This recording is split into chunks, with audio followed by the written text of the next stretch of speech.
السلام علیکم ورحمۃ اللہ وبرکاتہ۔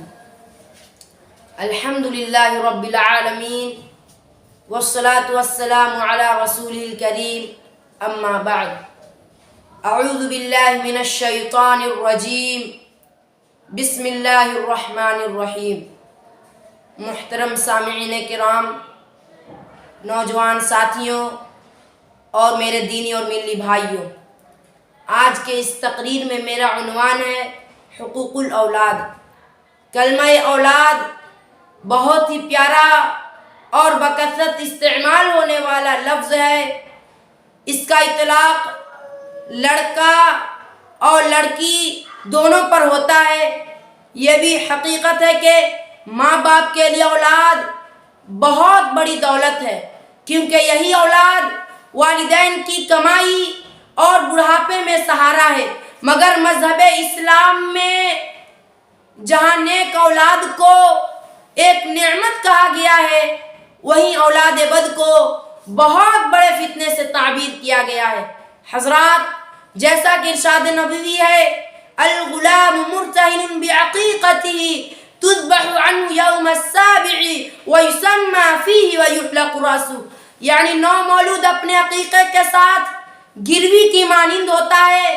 پیدائش کے 7ویں روز اس کی طرف سے عقیقے کا جانور ذبح کیا جائے گا اور اسی دن اس کا نام بھی رکھا جائے گا اور اس کے سر کے بال منڈوا دیا جائے گا۔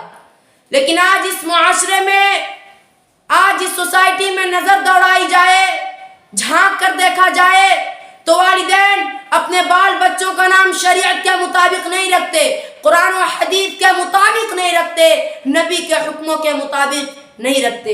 کسی کا نام سونو رکھتے ہیں تو کسی کا نام مونو رکھتے ہیں، کسی کا نام گڈو رکھتے ہیں تو کسی کا نام پپو رکھتے ہیں۔ کیا اسلام نے ہمیں یہی نام بتلائے ہیں؟ نہیں میرے بھائیوں، ہمیں اسلام نے یہ نام نہیں بتلائے ہیں۔ لہذا والدین کو چاہیے کہ اپنے بال بچوں کے نام رکھنے میں ہم علماء کرام سے مشورہ لیں، قرآن و حدیث کے جاننے والوں سے مشورہ لیں۔ اسی طرح اولاد کے حقوق میں سے ایک اہم ترین حق تعلیم و تربیت کا بھی ہے۔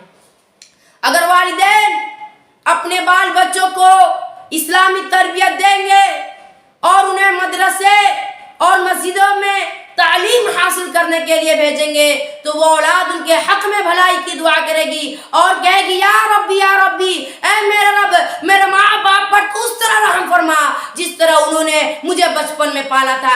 دلیل، اذا مات الانسان انقطع عنه عمله الا من 3 منها او ولد صالح يدعو له، یعنی انسان کے مر جانے کے بعد، اس دنیا سے کوچ کر جانے کے بعد، اس دنیا سے چلے جانے کے بعد اس کے نیکی کا عمل بند ہو جاتا ہے، رک جاتا ہے، سوائے 3 طرح کے اعمال کے، ان میں سے ایک نیک اولاد کی دعا بھی ہے۔ اس حدیث سے معلوم ہوا کہ اگر والدین اس دنیا سے انتقال فرما گئے تو ان کی نیکی کا عمل بند ہو جاتا ہے، رک جاتا ہے، لیکن اگر آپ کی اولاد نیک ہے، فرما بردار ہے، صالح ہے، تو اس کی دعا کے ذریعے آپ کو ثواب پہنچتا رہے گا۔ لہذا والدین کو چاہیے کہ اپنے بال بچوں کو اسلامی تربیت دے۔ لیکن آج اس معاشرے کو کیا ہو گیا ہے، آج ان منشیوں کو کیا ہو گیا ہے، آج ان مسلمانوں کو کیا ہو گیا ہے کہ والدین چاہتے ہیں کہ میرا بچہ پڑھ لکھ کر انجینئر بنے، میرا بچہ ڈاکٹر بنے، میرا بچہ پڑھ لکھ کر پائلٹ بنے، میرا بچہ پڑھ لکھ کر IAS بنے، میرا بچہ پڑھ لکھ کر کمشنر بنے۔ بہت سے ماں باپ اپنے بال بچوں کو قرآن و حدیث نہیں پڑھاتے۔ ہم اور آپ اپنے اندر جھانک کر دیکھیں کہ کیا ہم قرآن ترتیل کے ساتھ پڑھنا جانتے ہیں؟ جس نبی پر قرآن اتارا گیا اور جس نبی کی ہم امت محمدیہ، اگر اسی امت کے لوگ قرآن پڑھنا نہ جانے تو بھلا بتلائیے میرے بھائیوں، ہم کیسے مسلمان ہو سکتے ہیں؟ نہیں، ہم مسلمان نہیں ہو سکتے۔ تربیت اولاد کے بارے میں ارشاد نبوی ہے، ما من مولود الا یولد علی الفطرہ فابواہ یحودانہ او ینصرانہ او یمجسانہ، یعنی ہر بچہ فطرت اسلام پر پیدا ہوتا ہے، اس کے بعد اس کے ماں باپ چاہیں تو اسے یہودی بنا دے یا نصرانی بنا دے یا مجوسی بنا دے۔ اس حدیث سے معلوم ہوا کہ ہر بچہ پیدائش کے وقت صحیح مسلمان ہوتا ہے، اس کے بعد وہ صحیح مسلمان ہوتا ہے یا نہیں، اس کا دار و مدار ماں باپ کی تربیت پر ہوتا ہے۔ اگر ماں باپ اس کی اسلامی تربیت کا اہتمام کرتے ہیں تو بھی بچہ فطرت سے انحراف نہیں کرے گا. اور خود قرآن کریم میں والدین کو حکم ہے یا ایھا الذین آمنوا قوا انفسکم واہلیکم نارا وقودها الناس والحجارہ، اے ایمان والو اپنے آپ کو اور اپنے اہل و عیال کو جہنم کی اس آگ سے بچا لو جس کا ایندھن انسان اور پتھر ہیں. لہذا والدین کو چاہیے کہ اپنے بال بچوں کو دنیاوی تعلیم کے ساتھ ساتھ اخروی تعلیم یعنی قرآن و حدیث کی تعلیم بھی دیں. آخر میں اللہ تعالیٰ سے دعا ہے کہ والدین کو ان باتوں پر عمل کرنے کی توفیق عطا فرما. آمین. وآخر دعوانا ان الحمد للہ رب العالمین.